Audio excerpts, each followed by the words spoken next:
वास्तव न्यूज में स्वागत है आपका। मैं हूं सरदार। विजयपुर जिला में क्या चलने लग गया है और क्या होने लग गया है, क्योंकि अब एक दूसरे पर भरोसा करना, यकीन करना अब विजयपुर शहर में नामुमकिन की बात हो गई है। अब तो ना जाने किसी किसी भरोसे पर लोग लूट रहे हैं, दौलतमंद बन रहे हैं और ना जाने एक वक्त पर इनके पास एक रुपए के लिए तरसने वाले लोग आज करोड़पति बन गए हैं विजयपुर शहर में। ताकि वो कैसे बन गए हैं, ये विजयपुर शहर के लोग खुद परेशान है। ताकि ऐसे में अब यहां पर विजयपुर जिला में ही जब एक ईमानदार अफसर आ गए हैं और उन्होंने आज तहकीकात के बाद कितने लिवारवर मिल गए हैं और ना जाने कितने गोलमाल करने वाले आप पुलिस के हाथ लग गए हैं। आज तो प्रेस मीट तो हो गया है, ताकि ये प्रेस मीट इसलिए ताकि डबल पैसा करने के आस में लोगों को लूटने वाले मिल गए हैं। ताकि इसलिए कुछ ऐप होते हैं ऑनलाइन में, ताकि उस ऐप के आस के बगैर ताकि वो कहते हैं ताकि इसमें अगर आप ज्वाइन हो जाएंगे तो डबल पैसा कमाएंगे, करोड़पति बन जाएंगे। और करोड़पति का दिन में ही तारे दिखाने वाले लोग आज सीएन क्राइम के हाथ लग गए हैं, ताकि वो एक बड़ी कामयाबी पा गए हैं। दूसरी बात, अब डॉक्टर तो बनने की किसको आस नहीं है, डॉक्टर बनना है, अफसर बनना है, ये बहुत सारे लोगों को उम्मीद रखकर बैठे हैं। ताकि ऐसे ऐसे लोग फंस गए हैं, ताकि आज विजयपुर शहर के जिला के एसपी कह रहे हैं खुद, ताकि एमबीबीएस सीट दिलाने के आस में करोड़ों रुपया लूट गए हैं। दूसरी तो डॉक्टर के बाद में ताकि एमबीबीएस सीट होने के बाद डॉक्टर बन जाते हैं, ताकि आप उस पर एमबीबीएस सीट दिलाएंगे, आपको डॉक्टर बनाएंगे, इसके नाम पर लाखों रुपया लूटने वाले विजयपुर जिला के सीएन क्राइम के हाथ लग गए हैं। दूसरे, सेंट्रल के जो रेलवे डिपार्टमेंट होता है वहां पर टिकट मास्टर, ताकि वहां पर भी उनको नौकरी दिलाने के चक्कर में नहीं, पूरे भोकस सर्टिफिकेट के साथ, कागजात के साथ उनके करोड़ों रुपया लूटने वाले वो भी हाथ लग गए हैं।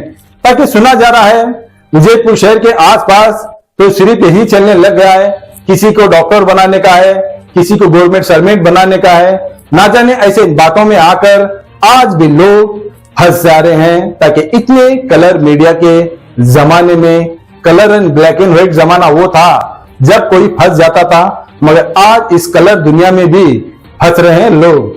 ताकि ये तो अच्छा है ताकि साइबर क्राइम बना दिए हैं, ताकि वो बनने के बाद ना जाने आयरन लूटने वाले मिल रहे हैं, ताकि गोलमाल करने वाले लूटने वाले मिल रहे हैं।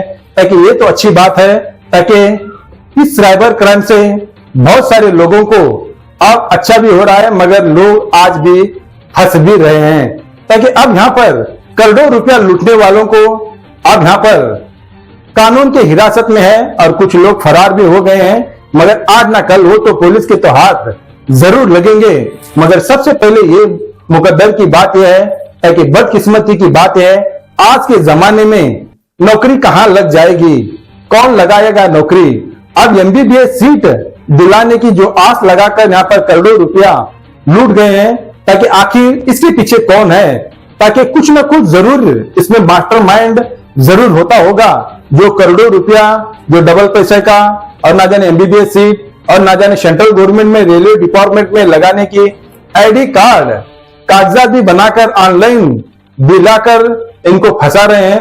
तो सोचो कहां से कहां तक इन क्रिमिनलों का माइंड बढ़ गया है।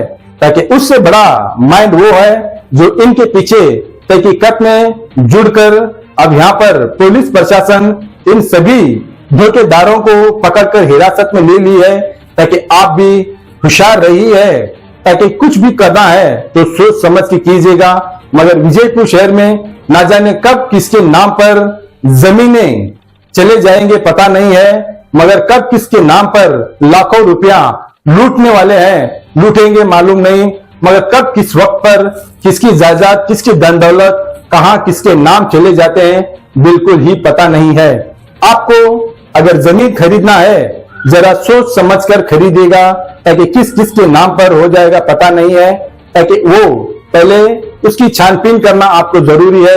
ताकि वो कमर्शियल हो या फिर गुंटा हो या कुछ भी हो, ताकि सोच समझकर खरीदना है, ताकि किसके साथ कुछ व्यवहार करना है तो सबसे पहले विजयपुर शहर में सोच समझकर उनके साथ दोस्ती करना और उनके साथ व्यवहार करना, क्योंकि ना जाने कब किस वक्त धोखा हो जाता है पता नहीं, फिर आप दौड़ेंगे पुलिस स्टेशन, कोर्ट, अब ये तो होता ही रहता है। उससे पहले आप होशियार रहिए, ताकि ऐसे बहुत सारे कारनामे होने लग गए हैं और पुलिस के हाथ भी लगने लग गए हैं। आइए देखेंगे एक रिपोर्ट में।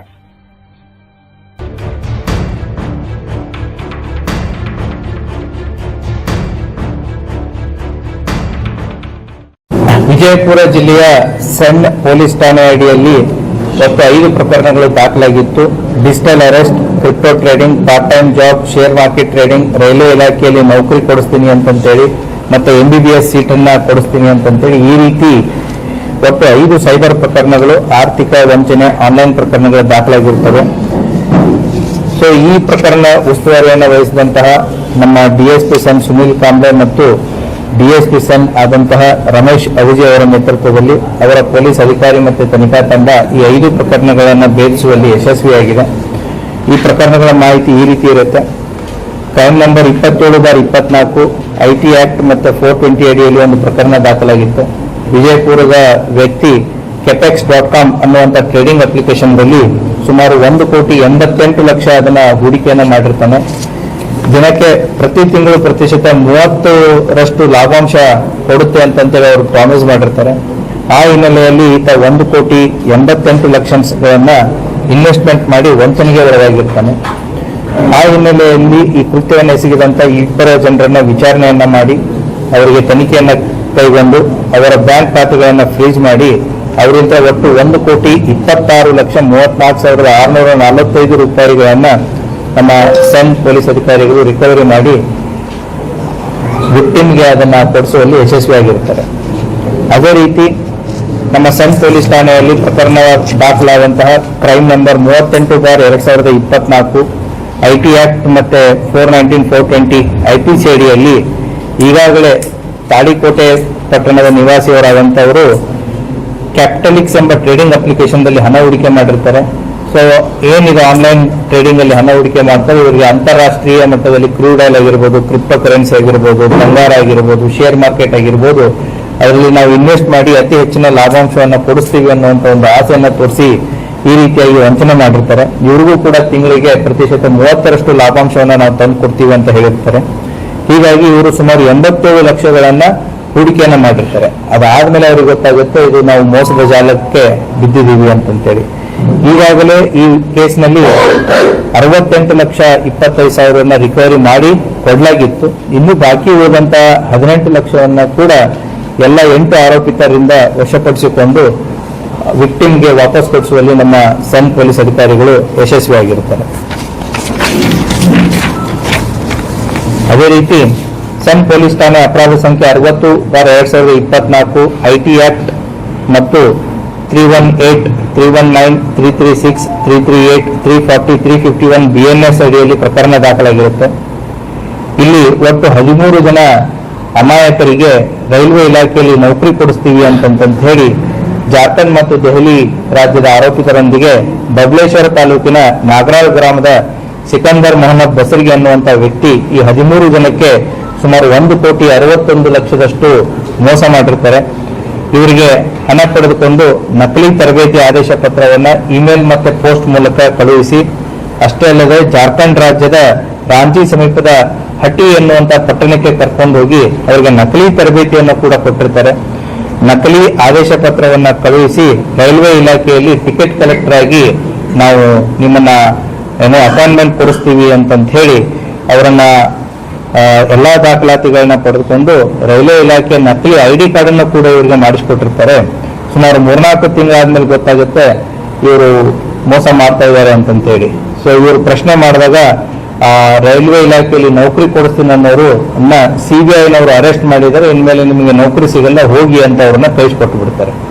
ಸೊ ಆ ಹಿನ್ನೆಲೆಯಲ್ಲಿ ಈ ಮೀಡಿಯೇಟರ್ ಆದಂತಹ ಬಬಲೇಶ್ವರ್ ತಾಲೂಕಿನ ನಾಗರಾಳ್ ಗ್ರಾಮದ ಸಿಕಂದರ್ ಮೊಹಮ್ಮದ್ ಬಸರ್ಗಿ ಅನ್ನುವಂತ ಸುಮಾರು 45 ಲಕ್ಷ ರೂಪಾಯಿಗಳನ್ನು ವಶಪಡಿಸಿಕೊಳ್ಳಲಾಗಿದೆ. ಅದೇ ರೀತಿ ಇನ್ನುಳಿದ ಆರೋಪಿತರಾದಂತಹ ದೆಹಲಿ ಮತ್ತು ಜಾರ್ಖಂಡ್ ಮೂಲದ ಆರೋಪಿತರ ಪತ್ತೆ ಕಾರ್ಯ ಮುಂದುವರಿತಾ ಇದೆ.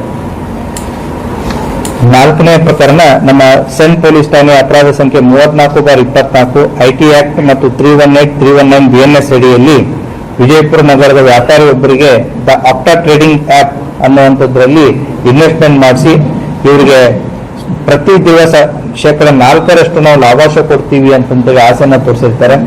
ಅವರು ಹಾಕದಂತ ದುಡ್ಡನ್ನು ನಾವು ಅಂತಾರಾಷ್ಟ್ರೀಯ ಮಟ್ಟದ ಕರೆನ್ಸಿ ಏನು ಡಾಲರು ಮತ್ತೆ ಶೇರ್ ಮಾರ್ಕೆಟು ಮತ್ತೆ ಆಯಿಲ್ ಟ್ರೇಡಿಂಗು ಸೊ ಇವುಗಳಲ್ಲಿ ಇನ್ವೆಸ್ಟ್ಮೆಂಟ್ ಮಾಡಿ ಅತಿ ಹೆಚ್ಚಿನ ಲಾಭಾಂಶವನ್ನು ಕೊಡ್ತೀವಿ ಅನ್ನೋ ಒಂದು ಆಸೆಯನ್ನು ತೋರಿಸಿ ಅವರಿಂದ ಸುಮಾರು 2 ಕೋಟಿಯಷ್ಟು ಹಣವನ್ನ ಹಾಕಿಸ್ಕೊಂಡಿರ್ತಾರೆ. ಈಗಾಗಲೇ ಆರೋಪಿತರಿಂದ 38 ಲಕ್ಷ ರಿಕವರಿ ಮಾಡಲಾಗಿತ್ತು. ಅದೇ ತನಿಖೆಯನ್ನು ಮುಂದುವರಿಸಿ ಇನ್ನೂ 32 ಲಕ್ಷ ರೂಪಾಯಿಯಷ್ಟು ರಿಕವರಿಯನ್ನ ಮಾಡಲಾಗಿದೆ. ಬಟ್ ಈ ಪ್ರಕರಣದಲ್ಲಿ 70 ಲಕ್ಷದಷ್ಟು ರಿಕವರಿ ಆಗಿದೆ. ಪ್ರಕರಣ ಇನ್ನೂ ಕೂಡ ತನಿಖೆಯಲ್ಲಿ ಮುಂದುವರಿತಾ ಇದೆ. ಕೊನೆಯದಾಗಿ ಬಸವನ ಬಾಗೇವಾಡಿ ಪೊಲೀಸ್ ಠಾಣೆ ಅಪರಾಧ ಸಂಖ್ಯೆ 265/2022 ಅಂಡರ್ ಸೆಕ್ಷನ್ 408, 409, 417, 420 IPC ಅಡಿಯಲ್ಲಿ ಪ್ರಕರಣ ದಾಖಲಾಗಿರುತ್ತೆ. 2021-22ರಲ್ಲಿ ಏನು ಶೋಯಬ್ ಅಹಮದ್ ಕೊರಬು ಅನ್ನೋರು ಬಸವನ ಬಾಗೇವಾಡಿ ಇವರ ಮಗನಿಗೆ ನೀಟ್ ಎಕ್ಸಾಮ್ ನಲ್ಲಿ ಅರ್ಹತೆ ಇಲ್ಲದೇ ಇದ್ದರೂ ಕೂಡ ಅವರಿಗೆ MBBS ಸೀಟ್ ಕೊಡಿಸ್ತೀವಿ ಅಂತಂತ ಹೇಳಿ ಒಟ್ಟು ಅವರಿಂದ 39,65,000 ದುಡ್ಡನ್ನ ತಗೊಂಡಿರ್ತಾರೆ.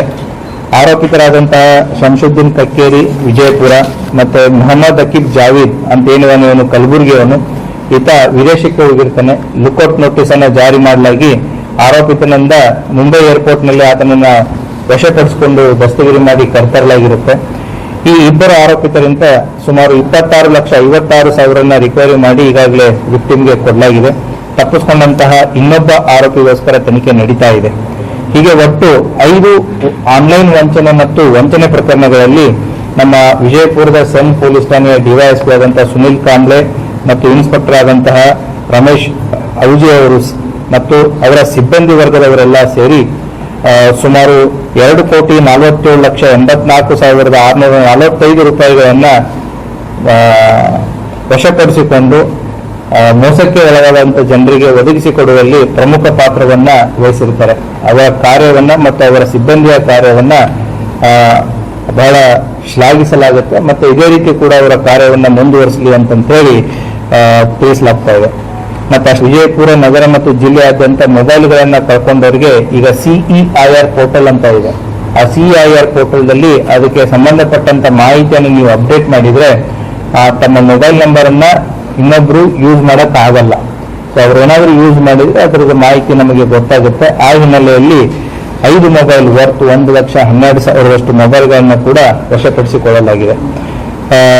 ಈ ಮೇಲ್ಕಂಡ ಪ್ರಕರಣಗಳಲ್ಲಿ ಪತ್ತೆ ಮಾಡಿದಂತಹ ಎಲ್ಲ ಅಧಿಕಾರಿ ಸಿಬ್ಬಂದಿ ವರ್ಗದವರಿಗೆ ಅಪ್ರಿಷಿಯೇಟ್ ಜೊತೆಗೆ ಬಹುಮಾನವನ್ನು ಕೂಡ ಕೊಡಲಾಗುತ್ತೆ.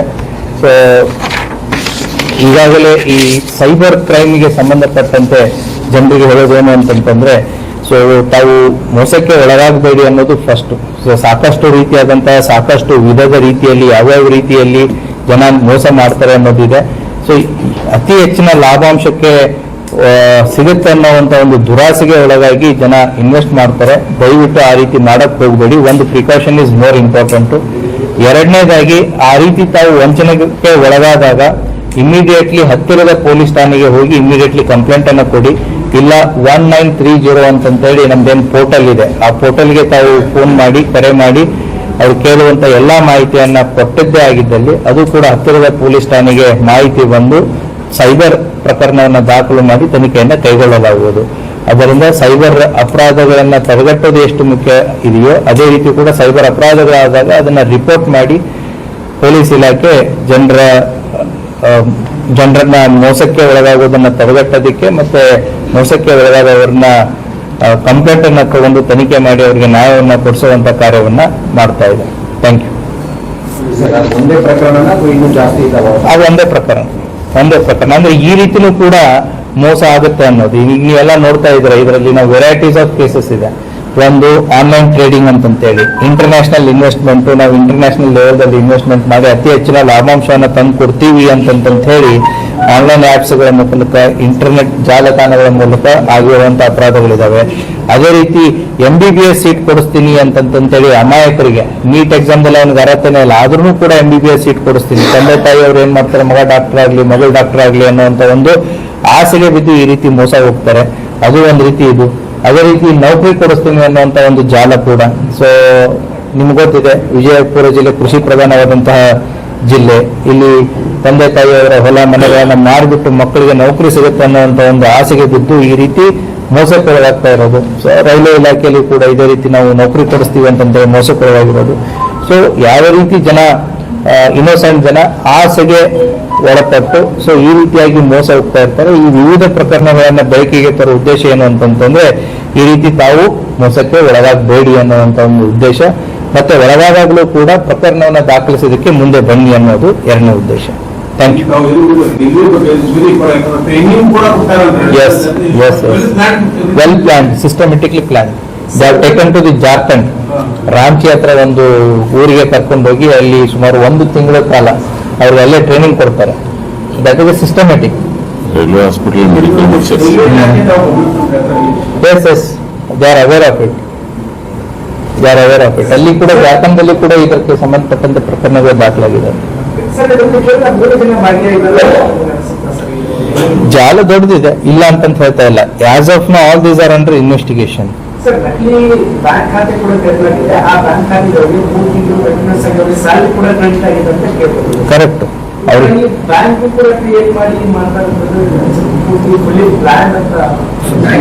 There is no doubt, there is no doubt. ಇಲ್ಲ, ಬ್ಯಾಂಕ್ ಅಕೌಂಟ್ ತೆಗೆಯೋದಕ್ಕೆ ಬ್ಯಾಂಕ್ನವ್ರದ್ದು ಏನು ಸಮಸ್ಯೆ ಇಲ್ಲ ಇಲ್ಲಿ.